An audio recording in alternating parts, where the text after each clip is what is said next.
La entrevista del Telematutino 11, gente importante a través de temas importantes. ¿Qué tema más importante que el tema de la salud? Nos acompaña el doctor Pedro Ureña, famoso médico, cardiólogo, internista. Buenos días, Pedro, un placer tenerte en el programa. Buenos días, Ramón, buenos días, Jacqueline. Muy buenos días, bienvenido, un gusto tenerlo otra vez aquí. El placer es mío, realmente. No, y agradecido porque yo sé que usted tiene una agenda de pacientes muy grande y sacar el tiempo de venir a un programa no es tan sencillo. Gracias por la invitación. Yo vi recientemente en la prensa que dieron una alerta con el tema de las bebidas energizantes, las bebidas y su impacto en la presión y en la presión arterial. Realmente hay que tener cuidado con esas bebidas. Sí, Ramón, definitivamente. Fíjate, de hecho hay una lista de países donde las bebidas energizantes están prohibidas y en otros países está prohibida venta a menores de edad. Y hay una razón para esto. Cuando vemos la bebida energizante, los componentes que tiene primero una combinación de muy altos niveles de azúcar, estimulantes, específicamente cafeína en altas dosis o un equivalente como el guaraná, y una serie de aminoácidos que tienen efecto a nivel del sistema nervioso central. ¿Efecto a dónde? Sistema nervioso central. Wow. Es decir, tienen efectos estimulantes, en algunos casos tienen efectos sedantes, pero es una combinación que no es nada natural. El problema con esto es que si un paciente tiene una condición preexistente, específicamente problemas de arritmias, en algunos casos una condición que la gente no sabe que la tiene, que es una prolongación en un interior del electro, esto lo puede empeorar y puede llevar incluso a muerte súbita. El otro problema que tenemos es que sí, tiene un efecto a nivel de presión arterial, tiene un efecto a nivel de la frecuencia cardíaca, tiene un efecto incluso que muchas personas, en muchos estudios sugieren que es un poco adictivo. Entonces definitivamente los contras son mucho más que los pros y por ende son bebidas que hay que tener cuidado. En términos de Sí, vamos a tener Sí, que hacer una vamos a hacer una breve pausa porque tenemos un Tenemos problema un técnico con el técnico. sonido. Venimos en un par de minutos.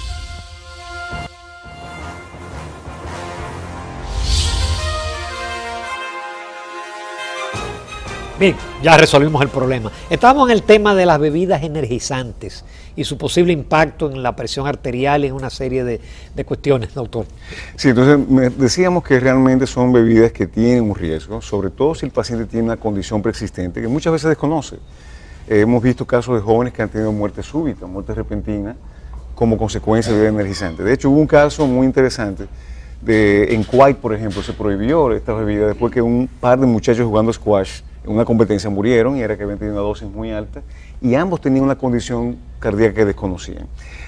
¿Cuál es el punto con las bebidas? Bueno, realmente mucha gente dice, bueno, pero es lo mismo que tomar café. No realmente.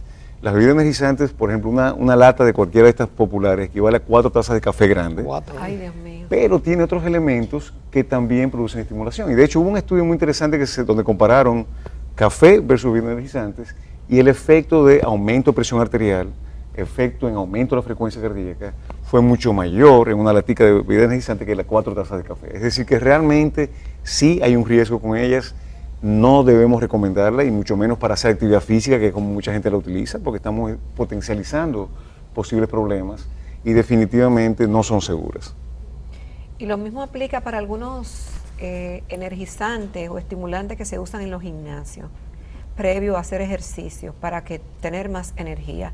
¿Caen dentro de la misma categoría de lo que usted ha explicado anteriormente? No necesariamente. Muchos de estos energizantes básicamente lo que tienen son altos contenidos de azúcar y en algunos casos aminoácidos que sí tienen que hacer estimulación. Yeah. La realidad, y yo digo siempre esto y se lo digo mucho a los entrenadores, esto es un efecto más psicológico que físico, porque no es verdad que usted se toma una bebidita y ya usted va a levantar pesa a los 15 minutos, pero no recomendamos en general usar estimulantes para hacer ejercicio. Eso no, ya el ejercicio por sí es un estímulo suficientemente importante para todo el sistema cardiovascular como para añadir algo externo. Así que realmente no recomendamos, pero no es lo mismo que las bebidas energizantes. Okay. El nivel de, vamos a decir, efecto negativo de bebidas energizantes es mucho mayor que la mayoría de estas proteínas y mezclas que venden en los gimnasios. Okay. Doctor, yo quiero hacer una pregunta que he pensado en ella hace mucho tiempo. La gente relaciona el corazón con el corazoncito, con el amor y como con los sentimientos. ¿Hay alguna explicación científica por qué se hace esa simbología? Bueno, sí, claro que sí. Lo que son los sentimientos tiene que ver con un estímulo mayormente a nivel de lo que es el sistema nervioso central. Si podemos ver dónde está el amor realmente es en el cerebro. En el cerebro, no en el corazón. Sí, pero ¿dónde se manifiesta? Cuando usted libera adrenalina, liberando la adrenalina, lo que usted siente es el corazón. O sea, Sí, realmente lo que se acelera es el corazón, las palpitaciones, esa emoción, ese cosquilleo, sí tiene que ver con el sistema cardiovascular, pero el origen viene a nivel del sistema nervioso central. Así Pero que más yo diría, bonito el corazoncito claro, que poner es el mucho cerebro. más agradable que el cerebro desde el punto de vista de imagen, claro que sí. Ya. Doctor, en algunos países el tema de la hipertensión arterial está considerado como una epidemia. Por ejemplo, en España. Y hay mucha preocupación por ello. Y hay mucha preocupación también porque justamente hay muchas personas que tienen la condición a partir quizás de los 15 años, así como otra patología, y no lo saben. Y hay muchos pacientes que, aún mayores, no saben que son hipertensos. Y eso lo hace pues más vulnerable a que en cualquier momento puedan tener un infarto o cualquier otro evento cardiovascular. En el caso de la República Dominicana, ¿cómo podemos decir? En sentido general, aquí sabemos que a nivel de estadísticas pues no existen tanto, pero como médico de experiencia que trata tanto paciente y que se maneja en congresos y eso, ¿qué podemos decir de la República Dominicana y de la población? Sí. Hay una alta población realmente hipertensa en el país que pudiéramos decir que, caramba, llama la atención. Fíjate, no solamente, como tú bien dices, la preocupación a nivel mundial es real. Las expectativas de los próximos 20 años es de que probablemente de aquí a 20 años en el mundo, un 50% de los adultos vamos a ser hipertensos. Así, fíjate de lo que estamos hablando, más de la mitad de la población. Y ya esa realidad existe en algunos países. Japón es un ejemplo, algunos países europeos. ¿Y hay alguna explicación por eso? Sí, eso tiene que ver con varios factores. Estamos envejeciendo, llegando a una edad mayor, sí. Mucho más en las últimas décadas. Los hábitos alimenticios han cambiado de una forma que promueven hipertensión, hay más obesidad, hay más comida con... ¿Cómo va a ser? Sí, con toda esta campaña de vegan y de hecho, se ha hablado de un 70% de obesidad. Fíjate, en Estados Unidos, por ejemplo, hay una epidemia de obesidad, nunca vista en la historia de ese país. Nosotros en nuestro país, incluso, República Dominicana, hubo un estudio muy importante, que quizás es el estudio epidemiológico de mayor relevancia que se ha hecho, que son el EFRICAR, el estudio de factor de riesgo en la República Dominicana 1 y 2, y realmente nos dieron una tasa de hipertensión en el último estudio casi un 30%. Pero también nos dio una tasa alta de obesidad, incluso en estratos sociales bajos, que es una sorpresa. La gente dice, bueno, pero uno piensa en una persona de escasos recursos, pero no, el problema no es lo que come, sino la calidad de lo que come. Y en una dieta muy rica en grasas, en carbohidratos, y clara, muy rica en sal. Entonces, la causa en República Dominicana es multifactorial. No solamente está la causa, como te dije anteriormente, de que estamos con una población que está envejeciendo cada vez más. Tenemos la parte alimenticia.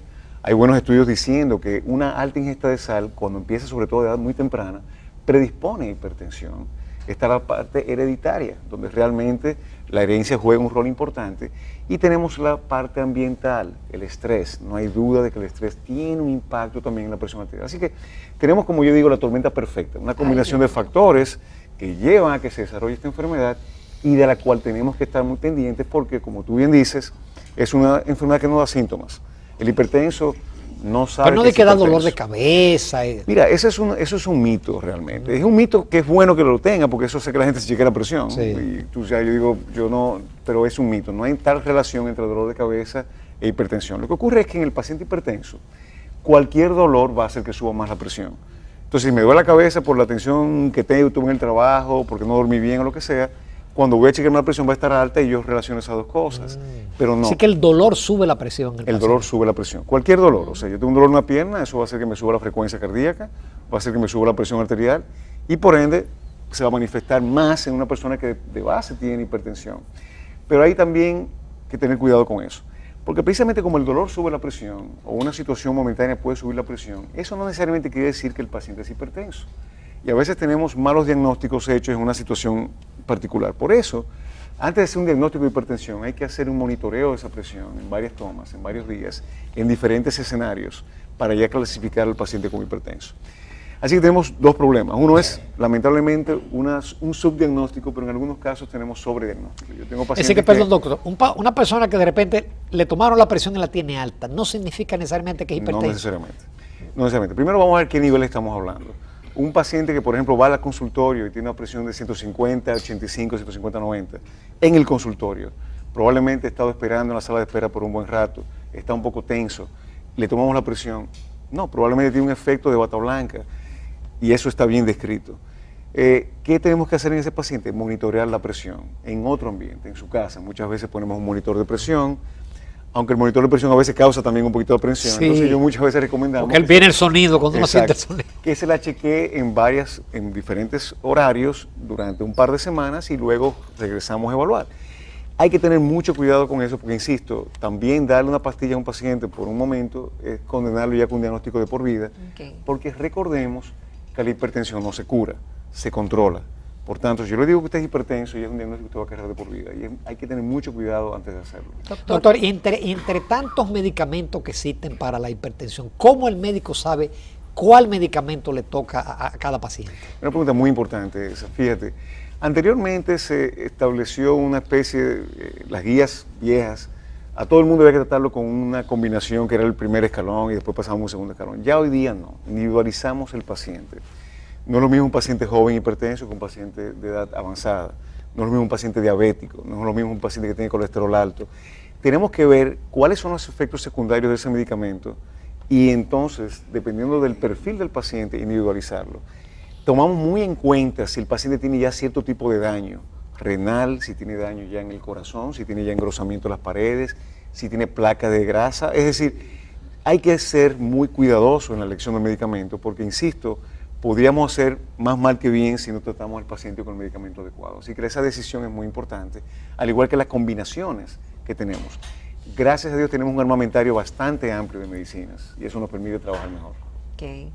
Doctor, ¿dónde queda la predisposición genética en todo este asunto de la hipertensión o las enfermedades cardiovasculares? Mira, la predisposición genética es muy importante, pero yo digo siempre no es una condena. La predisposición genética lo que hace es decirte que usted tiene una mayor predisposición a que esos factores ambientales hagan efecto.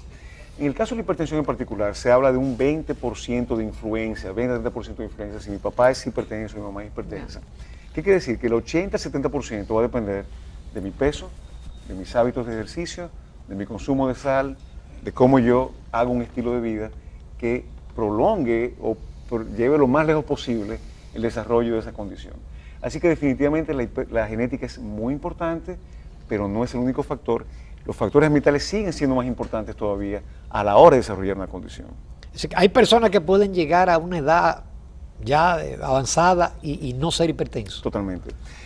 La realidad es que si nos ponemos a ver, por encima de 65 años, prácticamente el 70% de los pacientes van a ser hipertensos. Es decir, lo normal es que sí, que desarrollemos hipertensión a medida que vamos evolucionando en edad. Sin embargo, es importante destacar que un estilo de vida muy saludable puede hacer que un paciente llegue a la edad avanzada sin tener que tomar medicina. Y yo tengo pacientes nonagenarios que no toman ningún medicamento. Estamos hablando de 90 años. Pero se chequea. Pero son pacientes, cuando tú te pones a ver la historia, como yo digo, el secreto de la juventud, ¿cuál es? Ejercicio.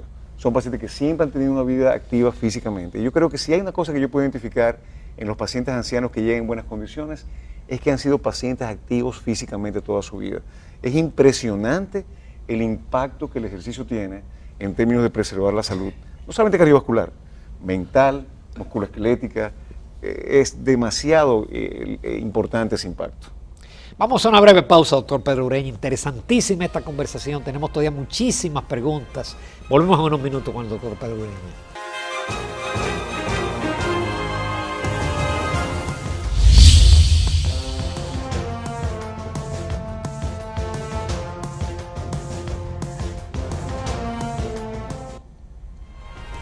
Continuamos esta mañana en Telematutino 11 conversando con el prestigioso médico dominicano, el doctor Pedro Ureña, cardiólogo e internista. Doctor, muchas preguntas. Cada vez vemos y nos sorprendemos de ver jóvenes con infartos. ¿Qué explicación tiene eso? Bueno, fíjate, uno de los problemas que estamos teniendo ahora mismo en lo que se diría la cardiología mundial es la evolución de enfermedades que estábamos viendo anteriormente en edad más avanzada, en edad más temprana. Estamos viendo más hipertensos jóvenes, estamos viendo más diabéticos jóvenes, estamos viendo muchos pacientes con obesidad, en niños incluso, en adolescentes. Entonces, yo diría, es como que estamos desarrollando una edad vascular mucho mayor a más temprana edad. Si yo empiezo a tener hipertensión a los 15 años, ya a los 35, yo tengo 20 años siendo hipertenso, pues obviamente mis arterias no son las de 35 años. ¿Y hay hipertensos de 15 años? Pero claro que sí, claro que sí. De hecho, uno de los grandes problemas que estamos teniendo, y eso de hecho ha causado alarma, es la cantidad de adolescentes con hipertensión. ¿Por qué está pasando eso? Bueno, pues es sencillamente, yo diría, frutos del desarrollo hasta cierto punto. El niño de hoy tiene mucho más opciones a la hora de comer. El niño de hoy tiene mucho menos opciones a la hora de hacer actividad física. Mientras un niño de hace 20 años se pasaba el día entero en la calle, Sí. hoy nos tenemos que decir a los niños, sal a la calle, mi hijo, para que hagas algo, porque lo que se quiere es estar el día entero en una computadora, en una Exacto, televisión. chateando y demás. Yo relajaba con un amigo el otro día y decía, el problema era que cuando yo era niño, era tan aburrido estar en la casa que uno no quería estar en la casa, ¿verdad? Porque no había nada que hacer. Ahora hay demasiadas opciones y eso realmente, literalmente ha provocado que tengamos una generación de jóvenes y adolescentes cuya actividad física no es parte de su día a día. Y eso es lo que se está tratando de cambiar. Hay mucha iniciativa hoy día en tratar de ver si a nivel temprano impactamos a esos niños, los acostumbramos a que practiquen deporte, a que hagan ejercicio, a que empiecen a reconocer una alimentación sana, porque de lo contrario, lo que vamos a estar viendo en los próximos 10, 15, 20 años va a ser cada vez más y más una epidemia cardiovascular de proporciones que realmente ahora es la causa número 1 de mortalidad, lo seguirá siendo por muchos años, a menos que podamos impactar a edad temprana esos factores de riesgo. Doctor, ¿es cierta la creencia popular de que el infarto en una persona joven es mortal y la persona en la medida que tiene más edad puede sobrevivir a un infarto? Mira, interesante que me hagas esa pregunta, Ramón, porque mañana creo que va a salir un artículo que yo escribí para El Caribe sobre ese tema, sobre si realmente los corazones maduros son más resistentes que los corazones jóvenes. ¿Eso es un mito o es cierto? Es un mito, es un mito. Realmente la edad es el principal factor que predispone a problemas cardiovasculares, indiscutiblemente. A medida que vamos envejeciendo, más problemas vamos a tener, más fallo cardíaco, más endurecimiento de las arterias, más problemas con arritmias. Ahora bien, ¿dónde viene ese concepto? Cuando un paciente tiene un infarto a edad avanzada, en general ya ha habido un tiempo para desarrollar estrechez, ha sido un proceso más progresivo, ha sido un proceso donde el cuerpo muchas veces ha desarrollado algo que se llaman colaterales, que son arterias alternativas que irrigan el área que se ha dañado, y tiene un músculo que muchas veces ya ha sido tan golpeado que es un poquito más resistente a la isquemia o al infarto. En otras palabras, el infarto es más pequeño que un paciente joven que tiene un infarto. Sin embargo, la sobrevivencia del joven es mayor, porque es un paciente que tiene es mayor mejores condiciones. Sobreviven más el paciente joven, aunque tenga un infarto mayor, que un paciente anciano con infarto. Así que el tamaño varía, pero la sobrevivencia sigue siendo mejor en el joven. Doctor, ¿qué tan frecuentes son en la República Dominicana las enfermedades cardíacas poco comunes? Y yo buscaba en el internet, por ejemplo, como la discordancia auroventricular. Esas enfermedades como raras, ¿aquí existen? Sí, claro. Nosotros tenemos todas las enfermedades que están descritas, las tenemos en el país. Tenemos algunas que no son tan típicas nuestras, como por ejemplo, enfermedades que son causadas por ciertos parásitos que en Sudamérica son muy prevalentes, aquí no son, gracias a Dios, todavía. Sin embargo, todo lo que es enfermedades congénitas las tenemos una alta incidencia de problemas cardiovasculares. Esa discordancia atrioventricular no es tan rara. Usualmente, si es de nacimiento, lo es, pero sí tenemos pacientes que nacen con lo que llaman bloqueo congénito atrioventricular. En la edad más avanzada es una causa muy frecuente que hay que poner un marcapasos a un paciente. Cuando la parte de arriba y la de abajo no se comunican, entonces la electricidad de un lado anda por su lado y entonces hay una discordancia a lo que te refieres. Y eso requiere el implante de un marcapasos para poder regularizar el ritmo cardíaco. Así que sí, tenemos lamentablemente, diríamos, una alta prevalencia de enfermedad cardiovascular. Y fíjate una cosa, países como el nuestro, y vamos a hablar de países en vías de desarrollo, son los que tenemos el mayor impacto de estas enfermedades por dos razones. Primero, porque nuestra prevención es muy mala. Si nos vamos a los campos, nos vamos al sector más... Totalmente. O sea, toda esta publicidad y las redes, y que hay que comer sano, hay que hacer ejercicio. El problema, Jacqueline, es que no es tanto la publicidad, es qué estamos haciendo realmente para impactar la enfermedad. ¿Qué porcentaje de nuestros hipertensos están controlados?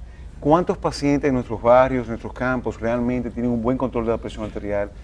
Saben que son diabéticos, son controlados. Entonces, estos son pacientes cuya prevención no es nada más decir que coman bien, es intervenir a tiempo para evitar. Y el factor, doctor, del costo de los medicamentos. Totalmente. Que son costosos. Entonces, a eso me decía, cuando hablamos de países pobres, tenemos una carga alta de enfermedad cardiovascular, sin los recursos muchas veces para no solamente tratar la parte preventiva, que debe ser una campaña activa de medicación, no solamente prevención en cuanto a decir lo que deben comer, sino activos en tratar estas enfermedades de manera temprana. Sino que no tenemos muchas veces los recursos tampoco para tratar ya lo que es el punto final, cuando el paciente desarrolla fallo cardíaco, cuando el paciente desarrolla un infarto de un miocardio, cuando tiene insuficiencia renal. Entonces, la carga para estos países es tremenda y por eso realmente muchos abogamos que donde realmente tenemos que estar invirtiendo los recursos es en la prevención cardiovascular, porque es donde podemos todavía impactar, insisto, estas economías emergentes con tantas limitaciones para tratar estas enfermedades que son tan costosas. El impacto del colesterol en términos de las enfermedades cardiovasculares. Muy alto. De hecho, probablemente si sacamos la hipertensión y la diabetes, el colesterol sería el factor más importante a la hora de hablar de enfermedad coronaria y cerebrovascular. Y de hecho, tanto la hipertensión como la diabetes necesitan del colesterol para poder hacer más daño. Entonces es un factor muy importante. Y eso que hablamos... Tampoco no presenta síntomas. No presenta síntomas. ¿Y esto con la comida solamente? No. Hay un factor predisponente hereditario importante y de hecho si hablamos de lo que son las hipercolesterolemias, el mayor porcentaje hay una predisposición genética a que lo tengamos un poquito más alto, muchas veces sin necesariamente tener hábitos alimenticios muy malos. Pero ojo con esto, y eso sí quiero, el individualizar, la medicina individualizada es el futuro. Ya no hablamos tanto de medicina general. Personalizada. ¿Qué quiere decir eso? Ya. No todo el paciente con colesterol alto desarrolla enfermedad. Y muchos pacientes con colesterol bajo desarrollan enfermedad. Yeah. Entonces tenemos que identificar ese paciente que realmente está desarrollando enfermedad y tratarlo de una manera mucho más agresiva. Siempre hemos ido, pero yo conozco a fulano que comía de todo, tiene el colesterol alto y llegó a 80 años. Sí, porque su estructura vascular, su umbral para desarrollar problemas era mucho menor. Tenemos entonces que ver ese paciente que tempranamente empezó a desarrollarlo a pesar de tener un colesterol normal. Esto es una estadística real. La mayoría de infartos ocurren en pacientes con niveles de colesterol que lo consideraríamos normal. Entonces, por eso tenemos que ver ese paciente antes que desarrolle un infarto. Si yo veo lesiones ya vasculares desarrollándose en un paciente, para mí eso es un indicador de que yo tengo que ser bien agresivo con él y llevar esos niveles de colesterol a niveles muy bajos de forma tal que podamos prevenir la progresión de esa enfermedad. Es decir, que ya el numerito ese 200 de colesterol total no es tan absoluto. No, el 200 yo creo que nunca debió haber existido, porque eso es demasiado alto. Pero no, hubo en algún momento que se decía sí, 200. Todavía se dice. Todavía Tú vas al laboratorio y te pones una referencia y tú dices 200 a 250 y el LDL es 130. Y dices, óyeme, es decir que el individuo de 15 años, atleta, es el mismo colesterol que el de 60 años hipertenso diabético. No tiene sentido. Tenemos que individualizar el riesgo. Realmente, en pacientes con ya enfermedad establecida, nosotros queremos un colesterol por debajo de 140, queremos un LDL por debajo de 70, mientras más bajito mejor. Estamos hablando de niveles muy, muy agresivos. Entonces, realmente, esa individualización del riesgo, esa terapia dirigida en base al riesgo, es realmente el futuro de la medicina y es donde tenemos que enfocarnos. Y en el paciente que ya presenta placas, ¿eso es irreversible? Lamentablemente sí, Ramón. Bueno, déjame ponerlo de esta forma. De manera clínicamente significativa es irreversible. Hay algunos estudios que hablan de pequeñas regresiones, pero no son tan significativas. Ahora bien, el punto es que si yo hago que esa placa no progrese y si yo logro que esa placa cicatrice, se endurezca, vamos a ponerlo de una forma gráfica, si yo tengo una plaquita con grasa flojita, es más fácil que se desprenda un pedacito y haga daño, que si yo tengo una placa que se ha endurecido y se ha puesto compacta, es menos chance que se rompa y que produzca un evento. Entonces, el bajar el colesterol tiene el efecto de detener la progresión y cicatrizar esa placa, hacerla menos vulnerable a hacer un evento clínico. Por eso es la importancia de tratarlo agresivamente. Doctor, yo encontré el dato de que una mayor estatura pareciera ser un factor asociado a más riesgos de infarto. Mira, no estoy de acuerdo, Jacqueline. Tú sabes, mira lo que pasa con esto. Hay muchos estudios, puede encontrar muchos estudios. Habría que ver qué diseño ellos utilizaron, a qué población estudiaron, pero realmente nunca he visto la estatura como un factor de riesgo. Sí existen cambios a nivel morfológico que están asociados. Por ejemplo, la obesidad abdominal, eso está asociado a básicamente una mayor incidencia de infartos. Algunas características genéticas, como el lóbulo de la oreja, en algunos pacientes se ha identificado como un marcador genético, pero la estatura nunca la he visto como un factor de riesgo realmente. Doctor, ¿y a qué edad debe una persona comenzar a hacer chequeos cardiovasculares? Bueno, vamos a hablar de lo que es chequeo cardiovascular, porque la gente muchas veces piensa chequeo cardiovascular que tiene que ir a un cardiólogo. Yo creo que toda persona debe saber cuál es su presión arterial, independientemente de la edad que tenga. Toda la persona debe saber cuál es su nivel de colesterol. ¿A partir de qué edad? Desde la niñez. Yo creo que un niño debe saber desde los 5 años si tiene colesterol alto, cómo está su glicemia. ¿Y hay niños con colesterol alto? Pero claro que sí, pero eso es una cosa impresionante la cantidad de niños con colesterol alto que tenemos hoy día. Volvemos a lo que te decía al principio, de por qué es ahí donde podemos impactar. Si un paciente, vamos a decir lo que dicen las guías, y yo te voy a decir lo que dice mi práctica. ¿Qué dicen las guías? Si hay una predisposición familiar, desde los 5 años debemos hacer un chequeo de colesterol. ¿Qué digo yo? ¿Por qué no hacerlo en todo el mundo? ¿Por qué no chequear el colesterol en un niño de 5 años? Y no es que lo vamos a medicar, pero si tiene colesterol alto, vamos a empezar a orientar a ese niño hacia dónde debe dirigir su alimentación. Ese paciente a los 5 años es el que yo voy a impactar cuando llegue a 35, donde voy a poder evitar realmente que desarrolle placas. Mientras más temprano, más efectivo.